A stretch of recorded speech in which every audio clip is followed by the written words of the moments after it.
డబ్బు, అనారోగ్యం, ఉద్యోగం, వ్యాపారం అప్పులతో బాధపడుతున్నారా? వెంటనే జేకేఆర్ గురువు గారికి కాల్ చేసి అపాయింట్మెంట్ తీసుకోండి. నమస్తే రమగారు. నమస్తే జయ. రమగారు, శ్రావణ మాసంలోకి అడుగు పెట్టబోతున్నాం. అధిక శ్రావణ మాసం రావడంతో మనకు కొంచెం లేట్ అయింది, లేకపోతే ఈ పాటికి మనం శ్రావణ మాసంలో ఉండేవాళ్ళమేమో బహుశా.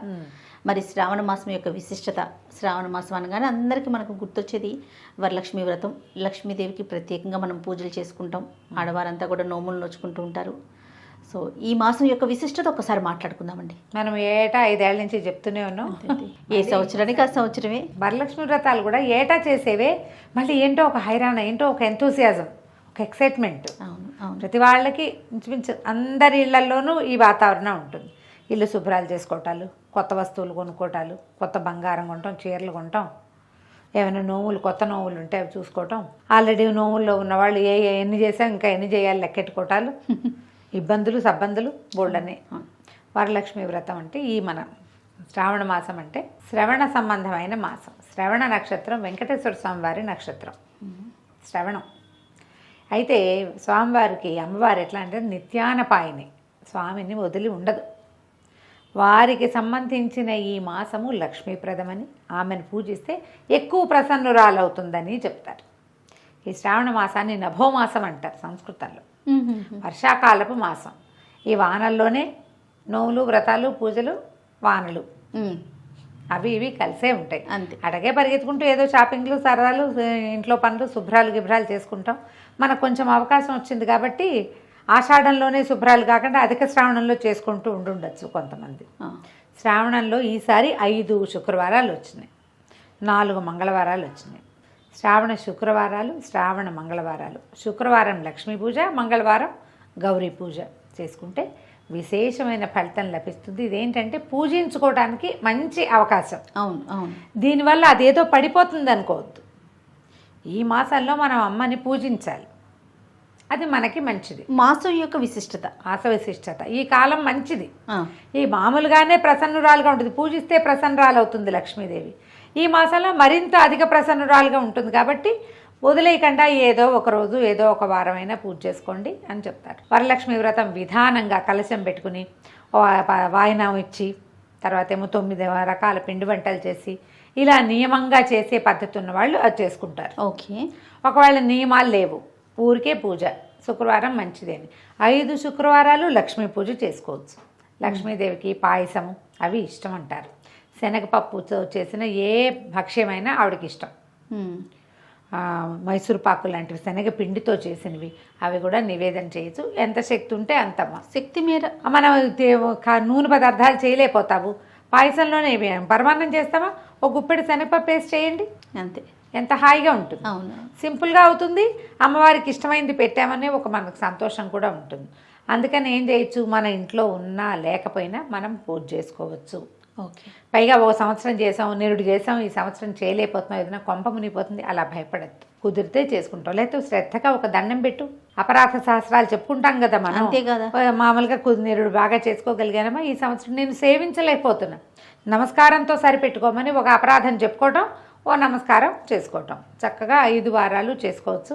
సాధారణంగా మనకేంటంటే రెండవ శుక్రవారం పౌర్ణమి ముందు వచ్చేది వరలక్ష్మి వ్రతం కాబట్టి ఈసారి వరలక్ష్మి వ్రతం అట్లా వస్తుంది. మనకి మిగిలిన 3 వారాలు ఉన్నాయి కదా, జనరల్గా ఏం చెప్తారంటే 3వ వారం మురికి వారం అంటారు. ఎందుకంటారో తెలియజేయ, మా ప్రాంతంలో అంటారు. అంటే ఆ వారం పూజ చేయరు, వ్రతం చేసుకోరు, పూజ చేసుకుంటారు. మామూలుగా శుక్రవారం పూజ చేసి వరలక్ష్మి వ్రతం చేయడానికి 3వ వారం పనికిరాదని కొన్ని ప్రాంతాల్లో ఉంది.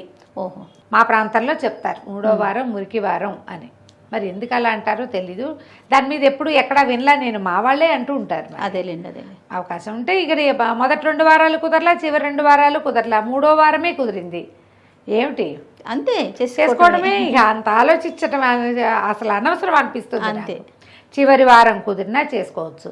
4 వారాలు పూజ చేసుకున్నాం, 5వ వారం కుదరలేదు, కొంప మునుగుతుందని పొరపాటును కూడా అనుకోవద్దు. దండం పెట్టడం, పూజ చేసుకోవటం, చిన్న నివేదన నుంచి పెద్ద రకాలు 16 రకాల కుడుములు పెట్టి పదార్థాలు పెట్టి నివేదన చేసినా బాగానే ఉంటుంది. జనరల్గా 5 లేదా 9 చేస్తారు. కుదిరితే 5, 2 అంటే మామూలుగా అన్న నివేదనలు 3, నూనెలో వేసేవి 2 చేస్తారు. గారెలు, బూరెలు, పాయసం, పులిహోర, దత్తోజనం, లేదా పొంగలి, పులిహోర, దత్తోజనం, పొంగలి, పులిహోర, బజ్జీలు, అట్లా ఏదైనా అలా చేసుకోవచ్చు. గారెలు బూరెలు ఏంటి ఒక నూనెతోటే మనం లాగించేస్తాం, అట్లా చేయొచ్చు. ఇంకొంతమందికి ఇంకో రకం అలవాటు ఉంటుంది. 9 ఉన్నాయి కదా, బజ్జీలు, తర్వాత పాలకాయలు, తర్వాత పాలపూరీలు, అమ్మవారికి ఇష్టమైన నివేదన పాలపూరీలు అని చెప్తారు.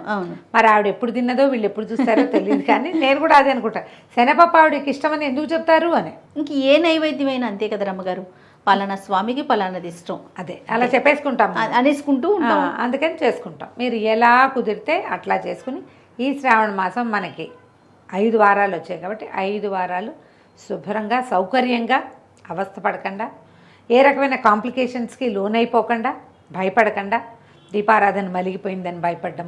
ఏదో మైలు వస్తుంది రమ్మగారు, 2వ వారం చేసుకోలేకపోతారు, 3వ వారం చేసుకోవచ్చా అనే ప్రశ్న వస్తుంది, లేకపోతే 4వ వారం వరలక్ష్మి వ్రతం చేసుకోవచ్చా అన్న అనుమానం వస్తూ ఉంటుంది. చేసుకోవచ్చు, 4, 5 కూడా చేసుకోవచ్చు. ఏ వారం కుదిరితే ఆ వారం చేసుకోవచ్చు. శుభము అసలు అలవాటుగా చెప్పబడింది, కథలో చెప్పింది మాత్రం 2వ వారం. ఓకే, కుదరలేదు పౌర్ణమి ముందొచ్చే వారము అని చెప్పారు, ఆ రోజుకి కుదరలేదు, మరుసటి వారం చేసుకో అంతే. ఇంకా ఆ రోజు కుదరలేదు ఏం చేస్తాము, దాని మీద భయపడకూడదు, బెంగపడకూడదు అనుకుంటా చేయాలి. అవును అవును, ఒక్కో సంవత్సరం మొత్తానికే కుదరదు మనకి, ఒక్కొక్కళ్ళకి. ఏం చేస్తారు, ఇది చేసే క్రమంలో ఈ నెలలో తులసి మొక్కలు నాటుకోవచ్చా, నాకు వచ్చిన ప్రశ్నలు చెప్పేస్తున్నా నేను. చెప్పండి. తులసి చెట్టు పెట్టుకోవచ్చా అని అడిగారు ఒకరు. శ్రావణ మాసంలో తులసిని నాటచ్చా, లక్షణంగా నాటుకోవచ్చు. అసలు ఆ ప్రశ్న ఎందుకు వచ్చిందంటారు రమ్మగారు? అంటే అట్లా నాటకూడదని ఏమన్నా ఉందా? ఎక్కడో వినో చదివో ఏదో ఎవరైనా అను, అబ్బో అలా పెట్టకూడదు ఇలా తులసి నాటడానికి కూడా ప్రత్యేకమైన దినాలు కావాలన్న ఒక ఇది మరి పూర్వకాలంలో ఉందేమో తెలియదమ్మా. నా మటుకు నేను నమ్మను. తులసి ఒక వృక్షరాజం, ఆరోగ్యదాయిని. మనకి ఏమంటారు, మన ఆధ్యాత్మిక రీత్యా కూడా తులసిని పూజించే వృక్షంగా మనం భావిస్తాం. దేవుడికి దండం పెట్టడానికి ఒక టైం ఏమిటమ్మా, పూజకి ఒక టైం ఉంది అంతే. అదేదో తులసి పూజ పొద్దున్నే చేయి, సాయంత్రాలు కాదండి పొద్దున్న చేయమంటారు. మొక్క నాటడానికి కూడా వాళ్ళు ఎవరో చెప్పారని మీరు కంగారు పడి ప్రశ్నలు వేస్తే ఎలాగా? పెట్టుకోండి, చక్కగా తులసి పూజ చేసుకోవచ్చు, తులసి దగ్గర దీపారాధన చేసుకోవచ్చు, ఇంట్లో పూజ చేసుకోవచ్చు. తులసి ఒకటి. ఇంకో రెండోది, ఎన్ని ఒత్తుల దీపాలు పెట్టాలి. మీరు ఏ కథల పుస్తకాలు చదివితే ఆ కథల పుస్తకంలో ఏం చెప్పబడిందో అది మీకు నచ్చితే అలా చేయండి. అసలు సాధారణంగా చెప్పబడింది సాధ్యం త్రివర్తి సంయుక్తం అని చెప్తారు. నెయ్యి వేసి, ఆజ్యం అంటే నెయ్యి, త్రివర్తి సంయుక్తం 3 ఒత్తులు అంటే బ్రహ్మ విష్ణు మహేశ్వరులని కొన్ని ప్రాంతాల్లో నమ్మకం. మేము 2 ఒత్తులవి 2 జ్యోతులు వేస్తాం. మా అమ్మగారింట్లో 2 ఒత్తులు కలిపి 1 జ్యోతి వేస్తారు. 2 ఒత్తులే వేసే విధానం మా అందరి ఇళ్లలోనూ ఉంది. శ్లోకంలో సాధ్యం త్రివర్తి సంయుక్తం అని ఉంది. ఏం చేస్తాం అయితే 1, లేకపోతే 2, లేకపోతే 3, మీ ఇంట్లో ఏదైతే అది 1. నెంబర్ 2, మీరు ఎవరిని ఫాలో అవుతారో వాళ్ళు చెప్పింది, లేదా మీ పురోహితుడు మీకు పూజ చేసేందుకు వచ్చిన అయ్యగారు ఎలా చెప్తే అలా చేసుకోండి, దాన్ని ఫాలో అయిపోండి. మళ్ళీ దీని మీద ఇలా పెడుతున్నాను కరెక్టా కదా అని ఇంకోళ్ళని అడగద్దు. ఎప్పుడు కూడా ప్రశ్నల మీదే మీకు అనుమానాలు పెరుగుతాయి. అంతే. నువ్వు అదే నీ అలవాటుగా చేసుకో, ఏమీ ఉండదు, ఇన్వాలంటరీగా గాలి తీసుకున్నట్టే. అంతే అంతే. నువ్వేం అడిగావా ఇది ఏ ముక్తో తీసుకుంటున్నాను నీకు గుర్తొస్తుంది? అసలు రాదే. వీటి మీద ఎందుకు ప్రశ్నలు? అనవసరంగా టెన్షన్ పడతారు కదా.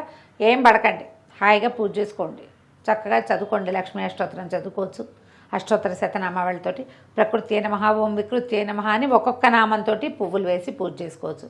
లక్ష్మీదేవికి ఏ పువ్వులతో పూజ చేయాలి? చేమంతి పువ్వులు విశేషంగా చెప్తారు.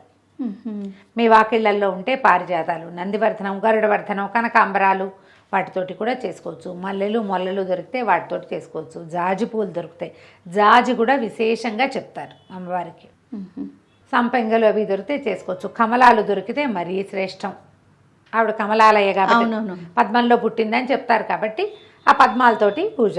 ఒక పద్మం దొరికినా ఒక పద్మం పెట్టుకుని పూజ చేసుకోండి. పద్మం దొరకకపోతే చేమంతి పూలతో చేసుకోండి. మీరు చింతలు పెరిగి అనవసరంగా చేయవలసిన పూజ, చదువుకోవాల్సిన స్తోత్రం, ఉంచవలసిన భక్తి మానేసుకుని చెయ్యలేకపోయిన దాని మీద, జరగని దాని మీద ఏదో జరుగుతుందో అని భయపడి ఇంత బాధపడద్దమ్మా.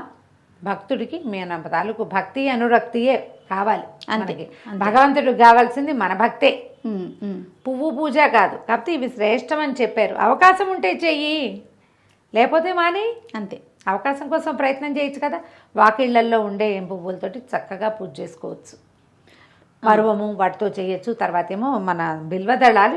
ఈ రోజుల్లో బిల్వంతో లక్ష్మీ పూజ కూడా చాలా శ్రేష్టమని కొంతమంది పెద్దవాళ్ళు చెప్తున్నారు. ఓకే. అంటే రోజువారీ లక్ష్మికి బిల్వార్చన చెప్పబడలా, మ్మ్. ప్రత్యేకంగా ఈ శ్రావణ శుక్రవారాల్లో చేస్తారు. ఓ. కొన్ని దేవాలయాల్లో కూడా లక్ష్మీ అమ్మవారి దేవాలయాల్లో ప్రత్యేక దినాల్లో బిల్వార్చన చేస్తారు. శివుడికే మనం బిల్వం పెడతాం అవునవును. కదా, ఈవిడికి ఇప్పుడు అమ్మకు కూడా పెట్టచ్చు. శ్రావణ లక్ష్మీదేవికి శ్రావణ మాసంలో చేయొచ్చు. ఒక వారం అవకాశం ఉంటే 2 బిల్వదళాలైనా తెచ్చి పూజ పెట్టుకోండి, చేసుకోవటం. మంచిది. ఆలయ దర్శనం చేయదలుచుకుంటే ఎలాంటి ఆలయాల్ని దర్శించాలి రమ్మగారు ఈ మాసంలో? విష్ణువాలయాలు ఏవైనా వెళ్ళచ్చు, ఏ విష్ణువాలయమైనా పనికొస్తుంది. అంటే మరి విష్ణువుతో ఉండే అమ్మవారు సాక్షాత్తు లక్ష్మీ స్వరూపమే కాబట్టి లక్ష్మీదేవి. తర్వాత ఇప్పుడు రామాలయానికి వెళ్ళాం, అది కూడా విష్ణువాలయం కిందకే వస్తుంది. అవును, అవును. సీతాదేవి సాక్షాత్తు లక్ష్మీదేవి స్వరూపం. మ్మ్. ఏ వేణుగోపాల స్వామి దేవాలయానికో వెళ్ళాము, మరి ఆదిలక్ష్మి అవతారమే రుక్మిణీదేవి అవును కదా. కృష్ణుడు ఉంటే ఉన్నట్టే, ప్రధానమైంది ఆమె స్వామిని వదిలిపెట్టి ఉండదు. ఆయన ఒక్కడే ఉన్నాడు అనుకోండి అక్కడ, అయినా కూడా అమ్మవారు ఉన్నట్టే, అంతే. పక్షస్థలంలో ఉంటుంది, స్వామివారి గుండెల్లో ఉంటుంది కదా. కాబట్టి దేవాలయ దర్శనం చేయదలుచుకుంటే వెంకటేశ్వర స్వామి దేవాలయాలు, తిరుమల తిరుపతి దేవస్థానానికి వెళ్ళలేకపోతే మన చుట్టుపక్కల మన ఊళ్ళలో కూడా వెంకటేశ్వర స్వామి దేవాలయం ఉంటుందా, అలా వెళ్ళి రావచ్చు. అయితే కొంచెం హైరాన్గా ఉంటుంది, ఎప్పుడు కుదిరితే అప్పుడు చూడొచ్చు. ప్రస్తుతానికి అంతే రమ్మగారు. మళ్ళీ ఏమన్నా గుర్తొస్తే ఈ వీడియో చూసినాక మన ప్రేక్షకులకి ఏమన్నా సందేహాలు ఉంటే కనుక నెక్స్ట్ ఇంకొక వీడియోలో వాటిని మనం నివృత్తి చేసే ప్రయత్నం చేద్దాం. సరే, ఓకే అండి, నమస్తే. నమస్తే జయ.